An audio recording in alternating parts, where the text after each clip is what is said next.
I arrived on the Brown campus 45 years ago in what was obviously a very different environment than the one we have now. I was basically a full financial aid student, and about 25% of my classmates, I found out later, were on financial aid as opposed to the nearly 50% now.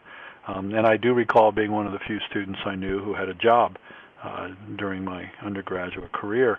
That said, we didn't have conversations about class or about socioeconomic status or about who was a first-generation student and who wasn't. The more important or more dominant issues at the time were conversations around women's rights and race, and class simply didn't enter into the conversation. So there was no community of low-income or first-generation students.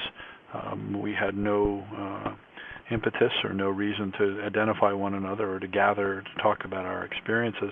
I do recall my first introduction to maybe an awareness that there were class issues when I walked into my freshman dorm and someone asked me where I summered.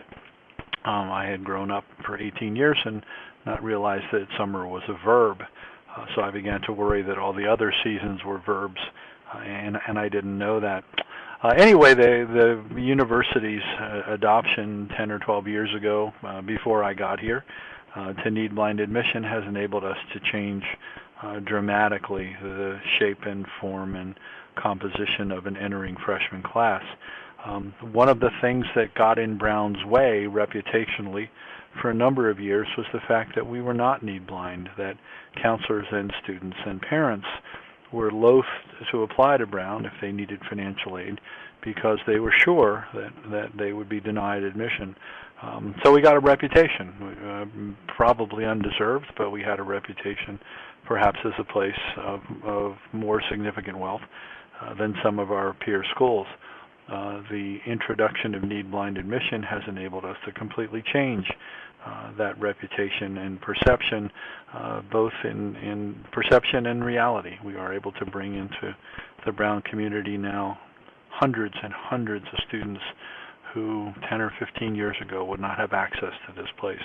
And it's made a dramatic difference in the kinds of students who come here and the kind of community we're able to build.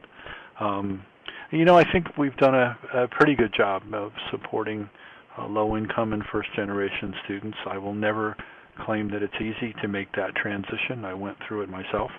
And it can be hard to not have wealth in a community, which, to be honest, is wealthier than America generally. It's the nature of these places. But I think we have made dramatic progress in helping people to identify with each other, to find support with each other.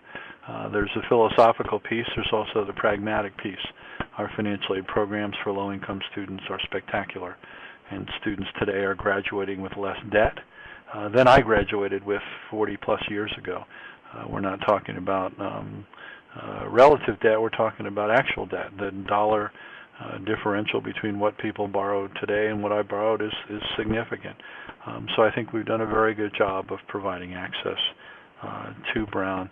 It's funny, I was talking to a couple students last year who told me they didn't know they were identified as first-generation students until they arrived at Brown, and they weren't aware of that characterization. So I think we've done I think we've raised the issue nationally to a level that's important for us for people to understand, for people to talk about, for the community to talk about, and I think in the end it has made Brown a significantly more eclectic, more interesting, more talented, and in the end wealthier, and I don't mean in money, I mean in terms of life experience and opportunity than we have ever been.